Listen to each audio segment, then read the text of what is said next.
교회 안에 작은 교회잖아요. 목장이 살아야 교회가 삽니다. 그죠? 우리 특별히 우리 일일 목장님들 주님께서 요한복음 21장에서 주셨던 그 사명을 다시 한번 마음 가운데 일깨울 수 있기 바랍니다. 아멘. 주님께서 부활하신 주님께서 뭘 말씀하셨죠? 내가 나를 사랑하느냐? 그러니까 주님께서 내가 주를 사랑하는 줄 주께서 하시나이다. 베드로의 고백 앞에 뭐라고 말씀하시죠? 내 양을 먹이라. 내 양을 치라. 내 양을 먹이라. 3번이나 말씀하셨어요. 이거는요, 베드로 개인에게만 주는 것이 아니라 우리 목자, 또 우리 주일학교 교사, 우리 모든 영혼을 섬기는 모든 성도님들께 동일하게 주시는 하나님의 말씀입니다. 아멘. 내 양을 먹이라 말씀하시는데 주님 제일 바쁘거든요. 힘들거든요. 이렇게 말할 수 없죠. 그렇죠? 우리가 우리 믿음을 가지고 우리 목장 모임을 정말 생명처럼 우리가 함께 걸고 목장 모임 가운데 임재하시는 하나님의 은혜를 우리 모두가 경험하고 칭할 수 있기를 주님으로 축복합니다. 우리 모든 성도들도요, 목장에 들어가셔서 우리 목장 가운데 임재하시는 그 은혜를 우리가 느끼시는, 그럴 때 우리가 교회가 살아 역사하지 않겠습니까? 다음 주에 그냥 형식적 만행이 아니라 정말 실제로 함께 모여서 함께 주님을 참여하며 경배하는 모임의 우리 보고들이 넘쳐날 수 있기를 축복합니다.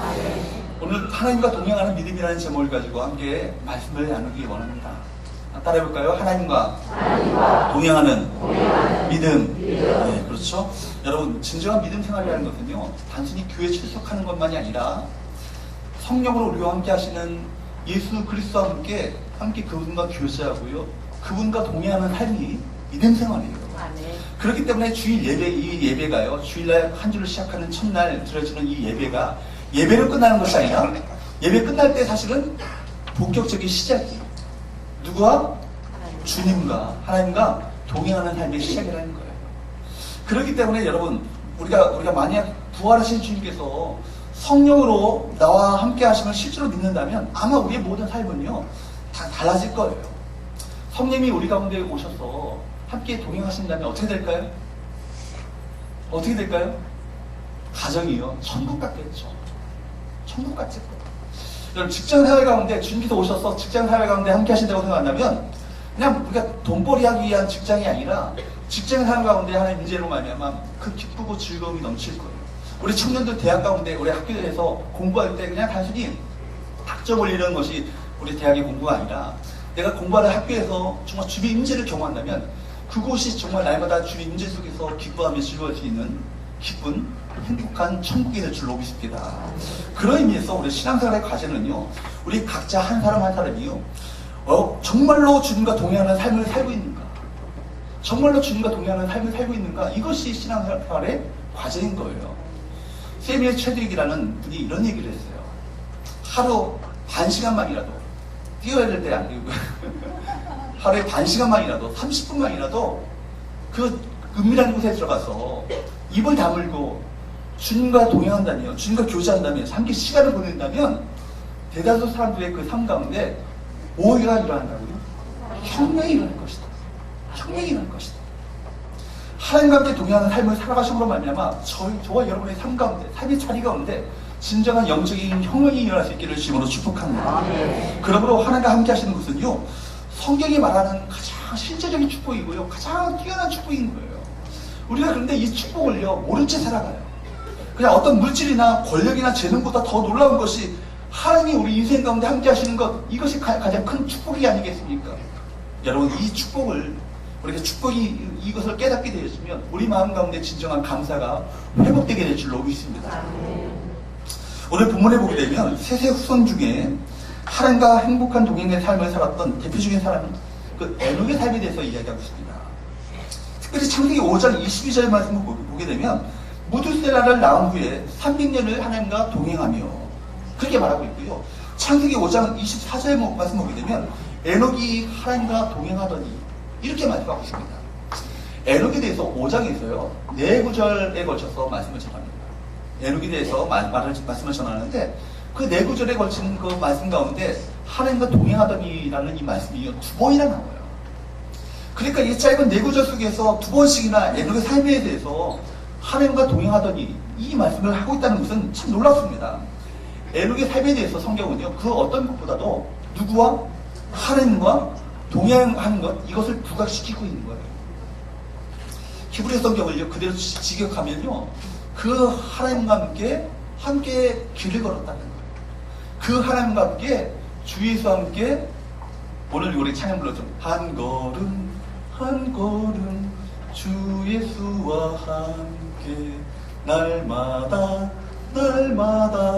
우리 걸어가리. 동행하다는 이 말 자체가 의역이고요. 실제 히브리 직역을 하게 되면 바로 그 하나님과 함께 길을 걸었다는 거예요. 하라크 에트 하엘로임. 하라크라는 것은 길을 걸었다는 거예요. 그 주님과 함께, 그 하나님과 함께 길을 걸어간다는 거예요. 우리 인생길 가운데 두 가지 인생길을 있죠. 어떤 사람은요, 혼자 그 인생길을 걸어가는 사람이 있어요. 얼마나 지치고 힘들겠습니까? 반면에 그 하나님과 함께 발걸음을, 믿음의 발걸음을 한 걸음 되는 사람이 있습니다. 고난이 와도, 역경이 와도 그 사람은요, 마음 가운데 담대함이 있어요. 왜요? 모든 것의 주인 되시는 그 하나님께서 나와 동행하시는. 내가 무엇이 무섭겠습니까? 무엇이 두렵겠습니까? 믿음으로 일어날 수 있는 것이죠. 여러분, 우리 모두가 주님과 함께 인생의 발걸음을 떼시는 저와 여러분 되시기를 주님으로 축복합니다. 여러분, 그렇다면 여러분, 어떻게 여러분요, 이렇게 하나님과 동행하는 삶을 살게 되었는가? 그의 인생 가운데 무엇으로 하여금 그가 하나님과 동행하는 삶을 살게 된 그 결정적인 계기가 과연 어떤 것이었는가? 오늘 하나님과 동행하는 삶에 대해서 세 가지로 여러분에게 말씀드리고자 합니다. 첫 번째는요, 한번 따라해볼까요? 하나님의 심판을 인식하는 것이다. 무엇을 인식하셔야 돼요? 하나님의 심판을 인식하셔야 돼요. 여러분, 우리가 오늘 본문 말씀을 주위에서 보면 에녹이 하나님과 동행하는 삶을 살게 되었던 놀라운 중요한 이유가 있음을 우리가 보게 됩니다. 그 계기가요, 그 아들 무두셀라의 출생이에요. 제가 모니터 스피커가 굉장히 답답하게 느껴지네요. 조금만 올려줄래요? 무두셀라를 낳을 때 에녹의 인생에 어떤 일이 일어났는지 성경에서는 정확하게 그렇게 자세하게 나와 있지 않지만, 무두셀라의 출생이요, 아버지 에녹의 삶에 어떤 전환점을 가져오게 된 것을 보게 됩니다. 창세기 5장 21절에서 22절 말씀을 찾아서 한번 같이 읽어보도록 합니다. 자막에 나오죠? 시작. 에녹은 95세에 무두셀라를 낳았고, 무두셀라를 낳은 후 300년을 하나님과 동행하며 자녀를 낳았으며. 아멘. 그대로 좀 띄워주세요. 여기에 보게 되면, 자막을 좀 띄워주세요. 여기에 보게 되면 아들을 낳기 전에는요, 여러분, 에녹이 하나님과 동행했다고 말하고 있지 않아요. 그가 몇 세예요? 65세에 아들 누구를 낳습니까? 무두셀라를 낳아요. 그 다음에 몇 년을요? 300년을 하나님과 동행하였다. 그 하나님의 삶을 동행하는 그 삶을, 300년 동안의 삶을 무두셀라를 낳은 후에 그 삶을 살게 되었다라고 성경은 말하고 있습니다. 그렇게 본문을 설명해요. 왜 여러분 무두셀라를 낳은 후에 동행하였을까요? 아마 그 이전에는요, 그가 그렇게 신실한 삶을 살지 못했던 것 같아요. 도대체 에녹이 무두셀라를 낳았을 때 어떤 일이 일어났는가? 우리가 성경에서요, 한 가지 힌트를 얻게 되는 것은요, 무두셀라의 그 이름이에요. 무두셀라의 이름. 이스라엘 사람들에게 있어서 이름이라는 것은 참 독특한 의미를 갖고 있죠. 그 의미심장한 의미가 그 이름 가운데 담겨져 있습니다. 이 무두셀라의 이름의 그 뜻은 뭔지 아십니까? 예, 앞에 나오잖아요. 창 던지는 자.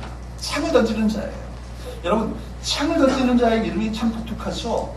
유벨이라는 그 성경학자가요, 그 이름, 이 무두셀라의 이름에 대해서 연구를 했어요. 연구를 했는데 그 안에는 아주 숨겨진 의미가 담겨져 있다. 이렇게 이야기합니다. 옛날 부족국가 시대는요, 부족 간에 그 싸움이 벌어지면요, 그 부족 마을의 최전방에 누가 사는지 아십니까? 창을 던지는 자. 그 창을 아주 잘 던지는 사람을요, 최전방 가운데 세우는 거예요. 그래서 그 수문장처럼 그 부족을 지키고 우뚝 서 있습니다. 그래서 그 마을을 지키는 이 창을 잘 던지는 사람을 쓰러뜨리면 그 전쟁 가운데 승리하는 거예요. 반면에 그 창을 던지는, 우리 마을을 지키고 있는 창을 던지는 사람이 쓰러지면 이 전쟁 가운데 패전을 의미하고 있는 거예요. 그러니까 여러분, 그런 의미에서 본다면요, 창을 던지는 자는요, 마지막 희망을 의미하기도 하고요, 창을 던지는 자의 죽음은요, 패전이요, 종말의 시작이기도 합니다. 보십시오. 에녹이 몇 세에 아들을 낳았다고요? 65세에 누굴 낳았다고요? 무두셀라를 낳았어요. 그 이름을 창을 던지는 자라는 이름의 그 무드셀라를 낳았습니다. 그때 하나님은 에녹에게 이렇게 말씀하셨을 거예요. 에녹아, 이 세상이 악해졌다. 가인 문명에 속한 자들이 나를 멸시하고 나를 모욕하는구나. 거룩하고 의로운 나 여호와는 더 이상 이 세상의 불의를 눈을 뜨고 볼 수 없구나. 그래서 내가 이 세상을 심판해야겠다. 내가 너에게 이 세상의 종말이 임박했음을 알리는 한 징표를 내가 보여주겠다. 장차 내가 아들을 낳을 것인데 그 이름을 무드세라라고 이름을 지어라. 창을 던지는 자라고 이름을 지어라. 그가 이 시대에 창을 던지는 자가 될 것이다. 그가 죽으면 이 세상에 종말이 올 것이다. 에녹은요, 이 하나님의 예언의 말씀을 가슴에 그 깊이 말씀을 품고 아들을 낳게 되었어요. 그 이름을 뭐라고 졌을까요? 무드세라라고 이름을 졌죠. 그리고 그때부터 에녹은요, 무드세라를 볼 때마다 하나님의 심판을 생각하게 되는 거예요. 저 아이가 죽으면 이 세상에 심판이 온다. 하나님의 심판이 임할 것이다. 저 아이가 죽으면 이 세상에 종말이 올 것이다. 이렇게 항상 생각했습니다. 아마 에녹은요, 무드셀라의 나이가 들어가면서록 더 하나님의 심판이 가까웠음을 그가 느껴야만 했습니다. 이런 추측이 가능한 말씀이 있어요. 유다서 1장 14절에서 15절 말씀 보게 되면 거기에 이런 말씀이 나오거든요. 14절 15절 한번 읽어보도록 할까요? 시작. 아담의 집에서 에녹이 사람들에 대하여도 예언하여 이르되 보라, 주께서 그 수만의 거룩한 자와 함께 임하신다니 이는 무사람을 심판하다 모든 경건하지 않은 자가 경건하지 않게 행한 모든 경건하지 않은 이유가 또 경건하지 않은 죄인들이 주를 거슬러 한 모든 완악한 말로 말미암아 그들을 정죄하려 하심이라 하였느니라. 아멘.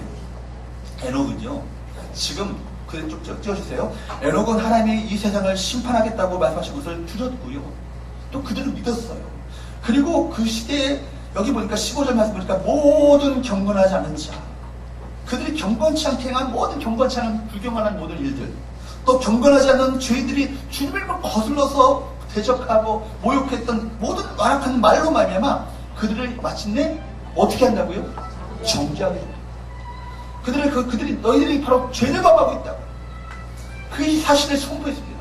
당신들은 죄를 범하고 있다고, 지금 죄악 가운데 빠지고 있다고 정죄했습니다. 우리가요, 저 어릴 때 그렇게 생각했어요. 에녹이요, 하나님과 동행하는 삶을 산다고 하니까요, 무릉도원에서요, 유유자적하면서 수도원 하나 좀 지어놓고 하나님을 묵상하며 그냥 막 살았던 것 같아요. 그런 느낌을 받았어요.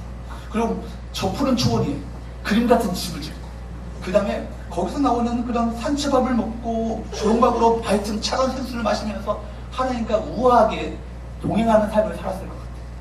그런 느낌을 받았거든요. 근데 성경에서 말하는 것은 그게 아니에요. 그게 아니에요. 반대로 에녹은요, 최악의 시대를 살다 간 사람입니다. 최악의 시대, 가장 열악하고 죄가 가득했던, 죄가 이 세상 가운데 관영했던 가장 정말 최악의 시대 가운데 주님과 동행하는 삶을 살았다. 창세기 4장에 보게 되면 그 시대가 어떤 시대였는지, 가인의 친제손 라멕이요, 살상하는 것을요 예찬해요. 사람 죽이는 것을 막 예찬합니다. 하나님의 벌을 비우는 사악한 모습이 그 가운데 나와요. 또 역사적으로 이 시대는 머지않아서 노아의 홍수 심판이 내려질 그런 바로 그 상황이에요. 그 시대가 얼마나 악했으면요, 하나님이 이 세상을 지은 것을 어떻게 하셨을까요? 한탄하셨다고, 이 세상은 내가 괜히 줬다고 그렇게 후회하셨더라고 성경은 그렇게 말하고 있어요. 그 정도로 그 시대가요 악했던 시대일 거예요. 유다서에 보게 되면 에녹이 밥만 먹으면 하는 말이, 당시에 그 평안했던 경건치 않았던 모든 자들, 하나님을 거슬러서 대적하고 하나님을 멸시하는 그 모욕하는 그 말들을, 그들의 심판이 말 것을 선포하며 너희들이 하나님 앞에 회개하고 돌아오라고 이 얘기를 했다고요. 눈물로 심판을 선포했습니다. 하나님께 돌아올 것을 그들이 돌아올 것을 호소했다는 겁니다. 여러분, 오늘 본문의 에녹은 경건의 삶을 잃어버린 이유가 너무나도 이 세상을 살아가는 것이 바쁘기 때문이라고 말하는, 핑계하는 사람들의 그 입을요 다물게 하고 있습니다. 환경과 현실이 좋지 않기 때문에 하나님과 동행하는 삶을 잃어버리고 마냥 세상과만 동행한다고 말하는 그 사람들을 오늘 본문이 참 부끄럽게 만들고 있습니다. 오늘 세상이 악하기 때문에 내가 죄악 가운데 죄 속에 있을 수밖에 없다고 하소연하는 사람들을 오늘 에녹은요 책망하고 있습니다. 제대로 된 신앙생활은 내가 좀 우리 아이들 좀 키우고 난 다음에 내가 좀 은퇴한 다음에 그 다음에 하겠다고 말씀하시는 분들에게 에녹은 말해요. 나는 300년을 자식들을 낳으며 자식들을 키우며 하나님과 동행하였더라. 여러분 300년 동안 얘기를 했다고 생각했어요. 얼마나 났을까? 저는 생각할 때 수백 년 났을 것 같아요. 그죠? 300년 동안 애를 낳았으면 300년 동안 자식들을 낳으면서 그 당시 실제로 그랬잖아요. 지금 그 수백 명 아이들의 그 가족들을 이끌려면요 얼마나 바쁘겠습니까? 얼마나 그 먹어 살리려면 여러분 얼마나 힘들었겠어요. 그럼에도 불구하고 하나님과 동행하는 삶을 살았다. 지금이야 합니다. 여러분 병이 들고 있어도요, 병이 들고 있어도 병든 그 몸 갖고 주님과 동행하는 삶을 사셔야 돼요. 돈이 없어도요, 여러분 돈이 좀 부족해도 돈 없는 그 상태에서 주님과 동행하는 삶을 사셔야 돼요. 믿음이 연약해도 그 모습 있는 그대로 주 앞에 나와서 주님께 가까이 나아가 주님과 동행하는 삶을 살기로 결단하셔야 되는 거예요. 내가 비록 광야의 길을 걸어가며 고난의 한복판 가운데 있다 할지라도 나는 이 광야와 고난과 인생의 풍랑을 주목하는 사람이 아니라 하나님 한 번만을 바라보며 그분과 동행하겠습니다 라고 결단하며 바로 이것이 주 앞에 나아가는 것, 이것이 참된 경건이고요, 이것이 하나님과 동행하는 거예요. 그리고 하나님의 심판을 준비하는 자의 삶의 자세인 것입니다. 그렇습니다. 여러분 에녹은요 하나님의 심판이 있다는 것과 그 심판의 날이 점점 가까우고 있음을 민감하게 느끼면서 더 이상 가인의 문명, 세속적인 문명을 따르지 않고 하나님을 따르기로, 하나님과 함께 내 믿음의 발걸음을 한 걸 한 걸음 그분과 함께 동행하는 삶을 살기로 결단했던 것입니다. 우리도 마찬가지예요. 언제 우리의 삶 가운데 진정한 전환점이 옵니까? 여러분 언제 여러분 삶 가운데 진정한 전환점이 오시겠어요? 그것은요 우리 삶이요 죽음 앞에 서 있을 때 말이에요. 어디 앞에요? 죽음 앞에 설 때 우리 인생 가운데 진정한 정신을 바짝 차리게 되고요 전환점이 옵니다.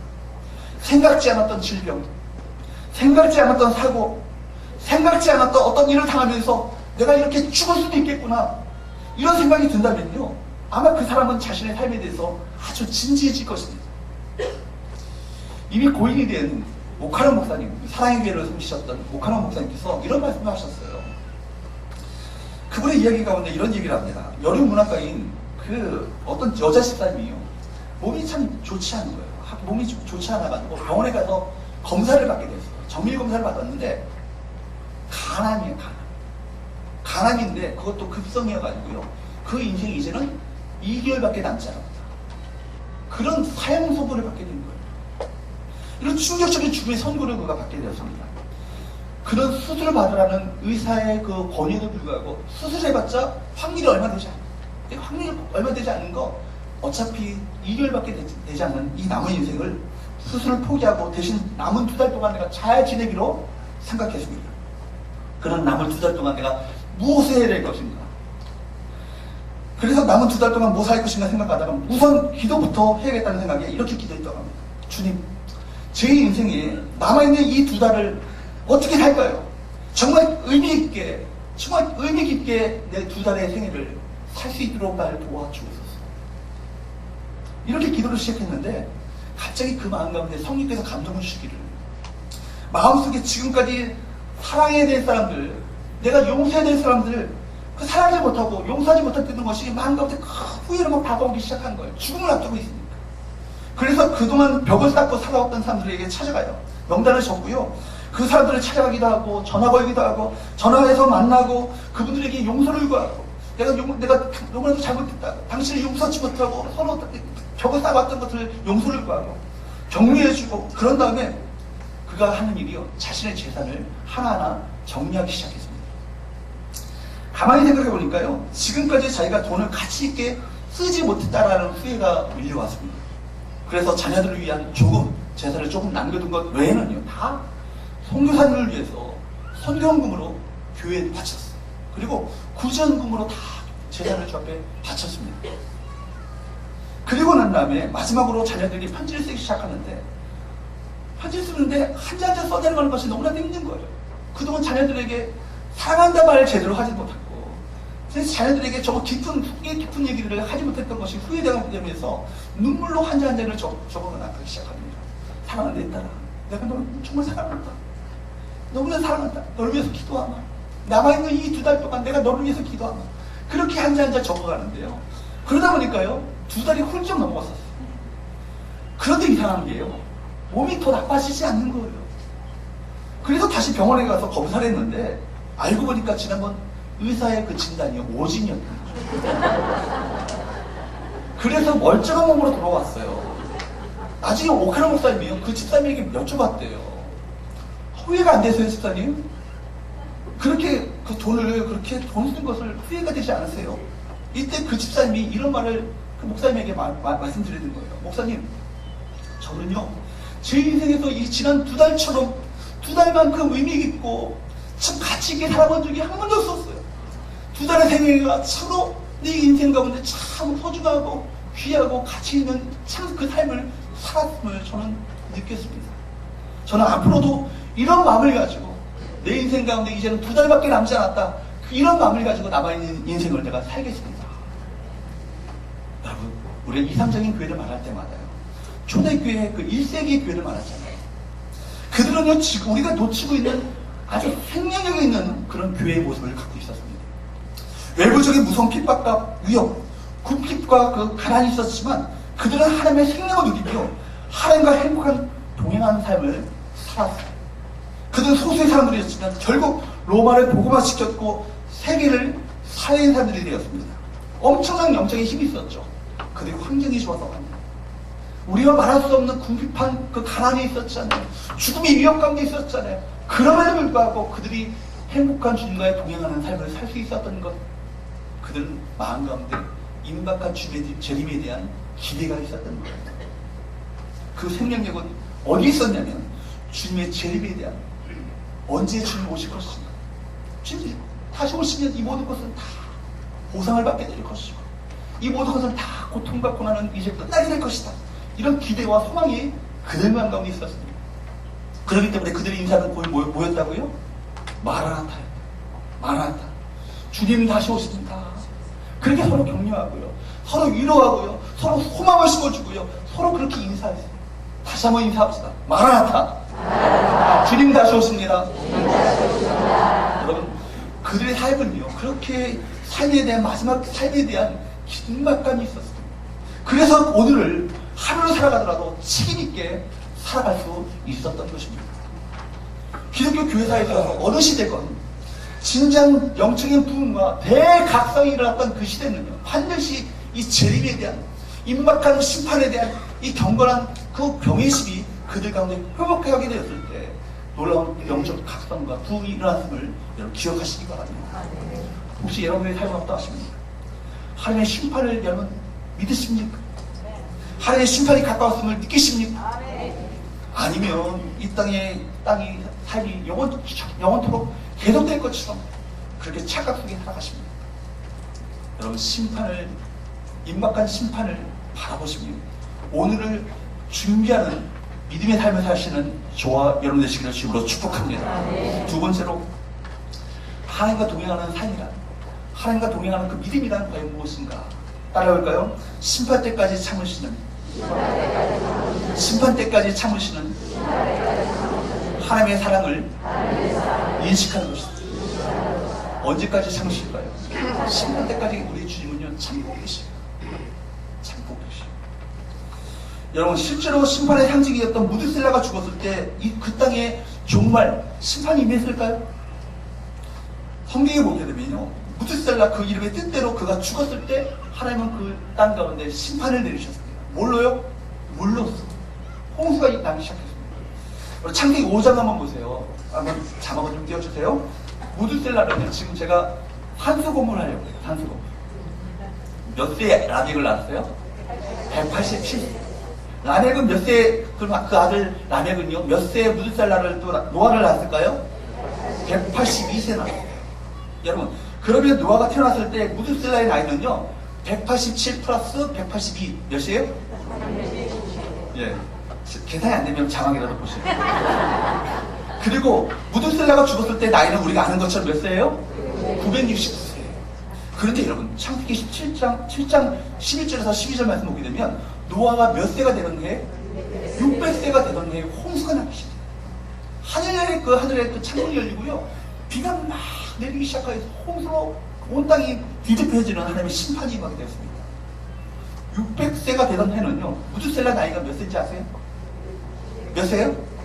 969세. 무드셀라가 언제 죽었어요? 969세 죽었죠. 이때쯤이면 여러분 소름이 쫙 돋으셔야 돼요. 하나님이 그렇게 정확하게 말씀하신 대로 그렇게 행하셨구나. 그리고 그 이름 뜻대로 무드셀라가 죽었을 때 하나님의 홍수 심판이 그 땅 가운데 임하게 됐습니다. 그러면 여러분, 무드셀라가 장수한 이유가 얼마나 놀라운 하나님의 은혜인지 아십니까? 왜 무드셀라가 그렇게 오래 살아야 했을까요? 건강관리 잘해서? 좋은 음식 먹어서? 아니죠. 성경적으로 보면 하나님께서 일부러 그를 오래 살도록 만드신 거예요. 그가 죽으면 뭐가 임하니까? 심판이 임합니다. 무드셀라의 그 969세는요, 사실 969년을 참아오신 하나님의 시간이었습니다.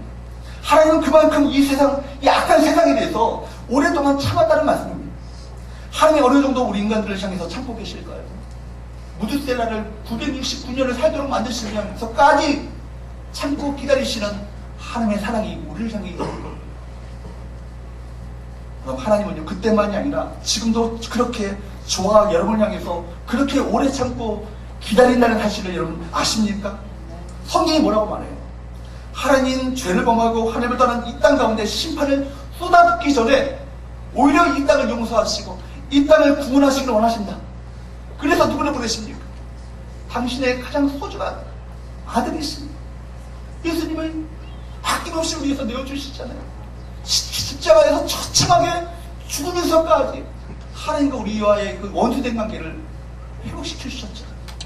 우리를 하나님의 원수되었던 우리들, 한 분 한 분이 우리가 하나님의 원수되었던 우리들 아닙니까? 우리들을 하나님의 백성으로 삼아주시고 하나님의 자녀로 인쳐주셨어요. 이것이 얼마나 놀라운 은혜입니까? 먼저 당신의 아들 예수 그리스도를 이 땅 가운데 보내셔서 인간을 대신하여서 십자가에 죽게끔 하신 거예요. 이를 통해서 바로 우리 심판을 유의하시고 어서 바로 이 예수님을 믿고 나에게로 돌아오라, 나에게로 돌아오라, 나에게로 돌아오라 외치시는 하나님의 외침을 여러분 들으십니까? 이것이 하나님의 오래 참으심입니다. 인간을 향한 하나님의 사랑입니다. 그렇습니다. 에녹은요, 무드셀라를 통해서 하나님의 심판을 알았고 끝까지 참으시는 이 하나님의 사랑을 알았던 것입니다. 해가 더해갈수록 나이가 들어갈수록 인간을 향해 참으시는 하나님의 사랑을 더 깊이 알게 되었던 것입니다. 그래서 그는 세상을 따라가지 않고 가인의 문명을 따르지 않고 하나님을 따르며 하나님과 함께 그 사랑의 교제를 나누며 한 걸음 한 걸음 믿음의 발걸음을 떼는 그 하나님과 동행하는 삶을 살 수 있었던 것입니다. 사랑하는 여러분, 오늘도 하나님의 심판을 유의하시며 참고 기다리시는 그 하나님의 그 사랑을 따라보시는 저와 여러분의 시기를 주님으로 축복합니다. 사랑 가운데 거하십시오. 사랑의 은혜를 늘 만끽하십시오. 사랑의 은혜 속에서 하나님을 찬송하고 경배하는 저와 여러분의 시기를 주님으로 축복합니다. 세 번째 마지막으로요, 하나님과 동행하는 삶이다. 한번 따라해볼까요? 하나님을 기쁘시게 하는 삶이다. 어떤 삶이라고요? 하나님을 기쁘시게 하는 삶. 우리가 성경을 통해서 에녹의 삶에 대해서 한 가지 더 놀라운 사실을 알 수 있어요. 그것은 바로 에녹이 죽음을 보지 않고 하나님 나라에 옮겨진 거예요. 창세기 5장 24절 한번 읽어보도록 합니다. 창세기 5장 24절 시작.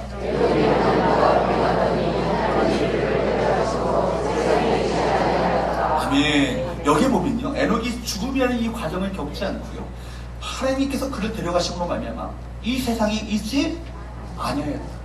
이렇게 말합니다. 여러분 놀랍지 않습니까? 에녹은요, 하나님과 동행하는 삶을 살다가요, 이 죽음의 고통, 죽음의 저주까지 피하고요, 마치 그냥 이사하는 것처럼 하나님 나라로 천국으로 옮겨지게 되었어요. 아마 우리 중에 많은 어르신들이 죽을 때 고통 없이 그냥 밤에 잠을 자다가 깨어보니 천국이네, 이렇게 돌아가시면 좋겠죠. 그죠? 저도 그런 마음을 갖고 있습니다. 그러면 좀 좋을 것 같아요. 그런 죽음을 맞이해달라고 기도하실 것입니다. 에녹을 한번 보세요. 그는 하나님과 행복한 동행을 하다가 어느 날 하나님이 그를 그냥 천국으로 데려가십니다. 그렇다면 여러분, 에녹이 이런 축복을 누릴 수 있었던 이유는 무엇입니까? 그 삶의 비밀이 뭐예요? 어떻게 그는 하나님과 동행하는 이 행복한 삶을 살다가 또 죽음도 보지 않고 하나님의 나라로 옮겨지는 그런 복을 누릴 수 있었는가? 오늘 우리 본문의 히브리서 11장에 보게 되면 히브리서 기자가요, 에녹의 삶에 대해서 설명하는 부분을 발견하게 됩니다. 히브리서 기자는요, 믿음의 영웅들에 대해서 이야기하면서 이 에녹이라는 삶에 대해서, 이 믿음에 대해서 이야기합니다. 11장 5절 말씀 봅니다. 시작. 믿음으로 에녹은 죽음을 보지 않고 옮겨졌으니 하나님이 그를 옮기심으로 다시 보이지 아니하였느니라. 그는 옮겨지기 전에 하나님을 기쁘시게 하는 자라 하는 증거를 받았느니라. 여기 보면요, 에녹이 하나님이 그를 옮기시기 전에 어떤 증거를 받게 됐다고요? 하나님을 기쁘시게 하는 사람이라고, 하나님을 기쁘시게 하는 자라고 그렇게 인정을 받게 됐다는 거예요. 이것을 통해서 우리가 알 수 있는 것, 창세기 5장에 하나님과 동행하는 삶은 곧 뭐라고요? 하나님을 기쁘시게 하는 삶이다. 이것이야말로 하나님을 기쁘시게 하는 거라고. 여러분, 그리고 다음 구절 6절에서 이렇게 말씀합니다. 시작. 믿음이 없이는 하나님을 기쁘시게 하지 못하나니 하나님께 나아가는 자는 반드시 그가 계시는 것과 또한 그가 자기를 찾는 자들에게 상 주시는 이심을 믿어야지니다. 여기에 보면요, 에녹이 하나님과 동행하고 죽음을 보지 않고 천국으로 옮겨지게 됐던 그 축복에 대해서, 그 이유에 대해서 이야기하시고, 무엇이 없이는, 믿음이 없이는 하나님을 기쁘시게 하지 못하다. 반대로 믿음이야말로 하나님을 기쁘시게 하는 거예요. 바로 믿음이에요. 에녹은요, 하나님의 그 살아계신 6절 말씀처럼 살아계심을 그대로 믿었고요, 그를 찾는 자들에게 반드시 상 주시는, 바로 응답해 주시는 그 하나님을 신뢰하고 확신을 갖고 그렇게 살았던 거예요. 그렇기 때문에 주님 앞서가시면요, 그 주님을 뒤따라가고 주님과 함께 발걸음을 한 걸음 발걸음을 뛰었고요, 믿음의 발걸음을 떼는 가운데 주님과 친밀한 교제 가운데 삶을 살았던 것입니다. 여러분, 실제로 그래요. 지금도 여러분, 지금 예배 가운데 살아 역사하시고 우리 예배를 받고 계시는 하나님을 믿으십니까? 아멘. 예배 가운데 지금 영으로 임하신 주님을 믿으세요? 아멘. 여러분, 이것을 마치 보이지 않지만 똑똑히 두 눈으로 보는 것처럼 그렇게 믿고 살아가셔야 돼요. 아멘. 믿고 예배하셔야 됩니다. 지난번에 믿음으로 예배하는 자가 참 귀하잖아요. 그런데 그것으로 끝나는 것이 아니에요. 예배는요, 우리의 예배 삶의 시작이에요. 그렇게 두 눈으로 똑똑히 보는 것처럼 주님 바라보고 주님과 동행하며 주님 손잡고 살아가시는 거예요. 믿으십니까? 아멘. 여러분, 이것이 그런 삶을 살 때 바로 에녹을요, 천국으로 그렇게 옮기셨어요. 하나님과 동행하는, 행복한 동행하는 삶을 살다가 하나님이 그 천국으로 옮기셨을 때 천국에서 그가 또 뭐 할까요? 하나님과 동행하겠죠. 이 땅을 천국처럼 살다가 천국에 들어가는 거예요. 우리 모든 우리 권사님들, 우리 연락 우리 권사님들, 우리 장로님, 우리 집사님, 우리 모든 성도님들이 이런 천국처럼 살다가 천국으로 입성케 되시는 놀라운 축복을 받게 되기를 축복합니다. 아멘. 여러분, 그렇기 때문에요, 사실 이 땅에서의 삶이나 천국에서의 삶이나 에녹에게는요, 통일했어요. 여전히 주님과 함께 동행하는 삶이 살았어요. 그렇기 때문에 하나님과 동행하는 사람은요, 살아있어도 괜찮고요, 죽어도 괜찮아요. 살아있으면 이 땅에서 주님과 동행하고요, 죽으면 천국에서 영원토록 주님과 동행하세요. 여러분, 주님과 동행하는 행복한 삶을 사는 사람들은요, 사망의 음침한 골짜기도 괜찮고요, 높은 산이든 그 거친 들이든 초막이든 궁궐이든 상관없습니다. 주님과 함께 거하는 그곳이 천국이기 때문입니다. 선교교단의 유명한 일제시대 때 유명한 부흥사였던 이성국 목사님이라는 분이 계시네요. 이분은요, 왼쪽 주걱을 항상 쥐고 사셨어요.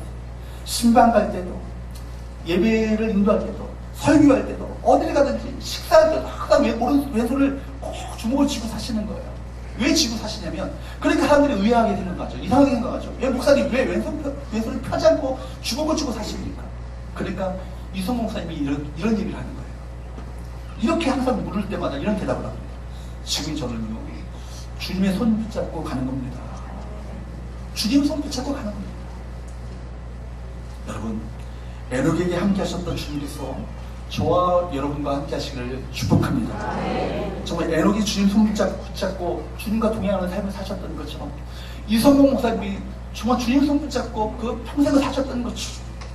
우리 또한 주님 손 붙잡고 천국에 아름답게 입성케 되어지는 주의 백성들 되시기를